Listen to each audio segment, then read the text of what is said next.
Hello, in this lesson we'll focus on the vowel sounds of the English language. Let's begin by defining vowel sounds. As you remember, vowels are sounds in which the air stream moves almost unobstructed. In other words, there are no speech organs that block the air, so it comes out in a free way, and therefore we cannot describe them in terms of place of articulation or manner of articulation. By the same token, we cannot describe them according to voicing because all of the vowel sounds are voiced. Now, the second thing that we need to mention is that there is a great deal of dialect variation when it comes to vowel sounds. So this means that depending on the geographic region, according to the social class or the educational background, the age and the gender, people will be able to produce different kinds of vowel sounds. So there are a lot of different variants of the same vowel sound. Now, in English, as in any other language, there are three kinds of vowel sounds. First of all, there are simple vowels. Secondly, there are off-glide or glide vowels. And finally, there are diphthongs. Now, instead of describing the vowel sounds in terms of the place, manner of articulation and voicing, we're going to define them according to four very important characteristics. The first one is tongue height, and it refers to whether the tongue is high or low in the mouth. Then there is frontness or backness, depending on what part of the tongue is involved in the production of the sound. And finally, tenseness or laxness, which refers to whether the facial muscles are tense or relaxed. And last but not least, there is also lip rounding, and this refers to whether our lips are rounded when we produce the vowel sound or not. Now, here is the list of all of the English vowel phonemes and the phonetic symbols. The symbols that you're going to see in blue are the ones that are used in the Cambridge English Dictionary. The ones in white are the ones that we will be using in this course according to the textbook that we're using. So the first sound is A as in box. The second one is E as in bed. The third one is E as in bed. Fourth one is A as in cake. The next one is ship. The sound, of course, is E. Then there is E as in sheep, and we need to make a difference between these two sounds. Ship, sheep, ship, sheep. There is another sound, O as in coal. And then of course, O as in coke. There is E as in full. And of course, U as in full. And then again here we need to make a clear difference between the sound E and the sound U. That means that the first word is full and the other one is full. Full, full. The next one is as in up. And then there is as in apple. And finally, there is this same vowel sound combined with the sound to produce or as in sir. Okay? So remember, the blue sounds are the ones in the Cambridge Dictionary. Let's begin by talking about the first characteristic of vowel sounds, tongue height. As you remember, this refers to whether the tongue is high or low in your mouth when you produce a vowel sound. If we pronounce the words beat and bat, one after the other, beat, bat, we will feel that when we produce the word beat, the sound E, our tongue will go high, and when we produce the word bat or the sound the tongue and the jaw will go down. So E is a high vowel and is a low vowel. The same happens with the sound U and A. But, pot, but, pot.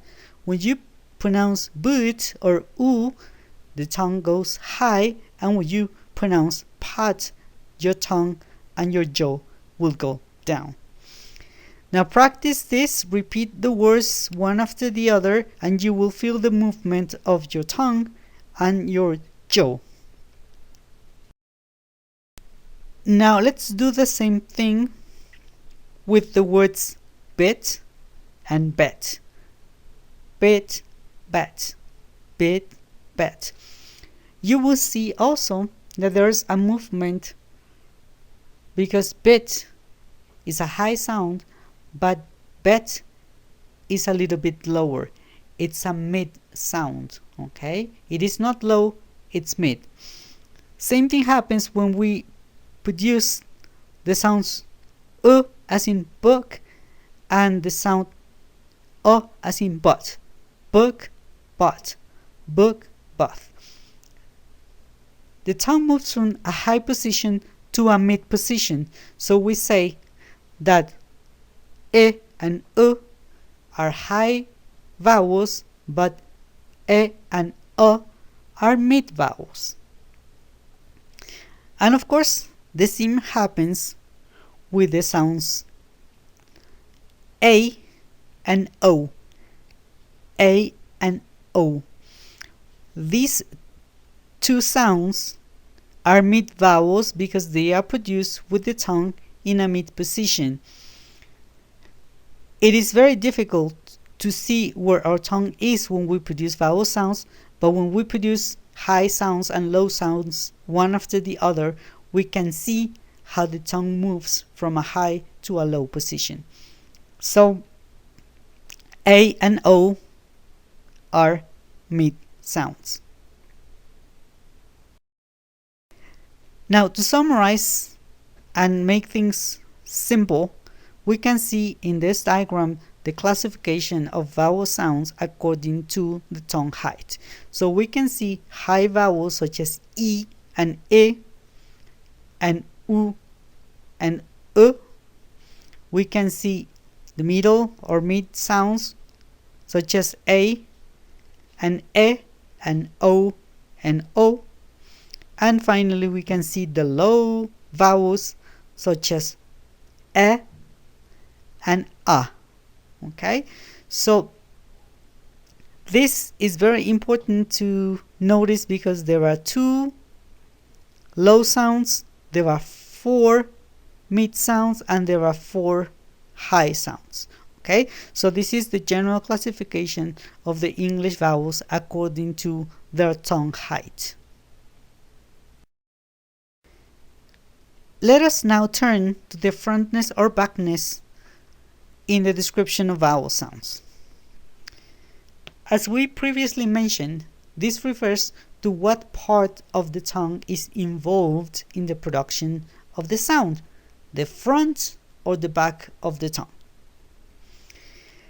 So, there are basically 3 kinds of vowel sounds according to frontness and backness. There are front vowels, back vowels, and also central vowels. This diagram shows the front vowels of English. So we can see, for example, the pronunciation of the sound E. We can see that it is a high vowel, but it's also a front vowel because it's the front of the tongue that is involved in the production of the sound E. On the second picture on the right, we can see the production of the sound A, and we can see here that this vowel is low, but it is also a front vowel because it is the front of the tongue that goes down when we produce the sound E. We can see a similar situation here when we produce the sound U, as in full. The back of our tongue is going to move up. So this is a high vowel, but it's also a back vowel because it is the back of the tongue that participates in the production of this sound. In contrast, on the second picture on the right, we're going to see what happens during the production of the sound ah. What is going to happen is the back of the tongue is going to go down, okay? So that's why it is a low vowel, but it is a back vowel because it is precisely the back of the tongue that participates in the production of the sound ah. So this is a low back vowel.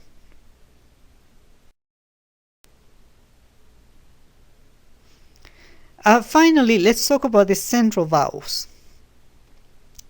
When we produce the sounds machine and but, we will see that there is very low movement of the tongue. Machine, but, machine, but, machine, but.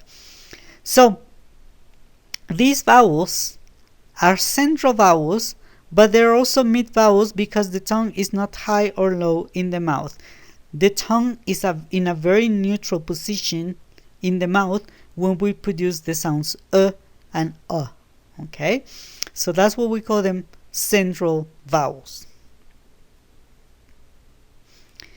Now, something important to mention is that the sound the one that is represented with the schwa, this symbol is called schwa, is a neutral vowel.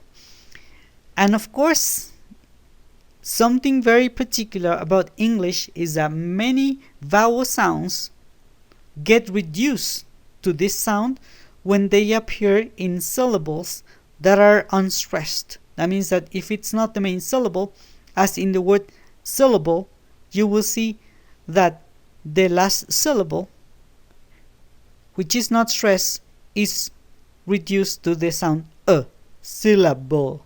Okay? So these are the central vowels of English. So let's summarize the information again in this little diagram. So we can see that vowels can be high, mid, or low depending on the position of the tongue in the mouth. They can also be front, central, or back depending on the part of the tongue that is involved in the production. That means if it's the front, the mid, or the back of the tongue. And when we look at the distribution of the vowel sounds in English, we can see that it's a very harmonic distribution. That means that we have two front high vowels, right, E and E, and in the back we also have two, which is U and U. We can also see that we have two mid vowels on each side, A and E in the front and O in the back. We can also see that there is just one low vowel on each side, right? E in the front and A in the back. And finally, we can see that there are two mid-central vowels, and So this is a general summary of the vowel sounds according to the tongue height and the frontness and backness. Now let's talk about the third criterion, which is tenseness or laxness. And we said that when we produce vowel sounds, the muscles in our face, on both sides of our cheeks, can be tense or can be lax when we produce the sounds. And according to this characteristic, we're going to define the vowel sounds. So we can say that some sounds are tense and some of them are lax. Now, if you produce all of the sounds and look at yourself in the mirror or touch your cheeks with your hands, you will feel which of them are tense and which of them are lax. Normally, when there is movement, you will feel the tension in your cheeks. And when there is no movement, your face will remain very, very relaxed. For example, when we pronounce E, we feel the tension. E is tense, but bit is lax. Same happens with A. A, there is tension, but there is no tension in E. Same thing happens with but, U. When we say U, there is tension. This is a tense vowel. But with U, as in book, there is no tension. This is a lax vowel. Same thing with boat. It is a tense vowel, but O, as in but, is a lax vowel.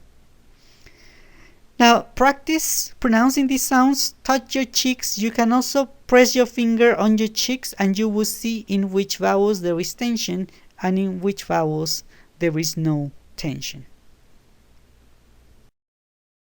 Let's summarize the information now, adding tenseness and laxness in our classification of vowel sounds.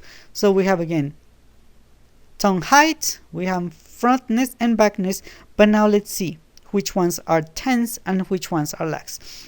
And if you see, the distribution of tenseness and laxness is also very, very similar, except for the central mid vowels. You see, we have E is tense, E is lax, A is tense, E is lax, E is tense, right? And then U is tense, but U is lax, O is tense, but O is lax. Of course, A is lax. And finally, as I had already mentioned, both E and O are lax vowels. That means that when you produce them, there is no tension in your mouth because there is no movement of the tongue or the muscles in your face. So we have here in this grid the classification of the vowel sounds of the English language according to tongue height, frontness and backness, and finally tenseness and laxness. So you have to remember this information, review it, and we will be talking about this information next time. So this was the first part of our definition and description of the English vowel sounds. Thanks a lot for your attention and see you next time.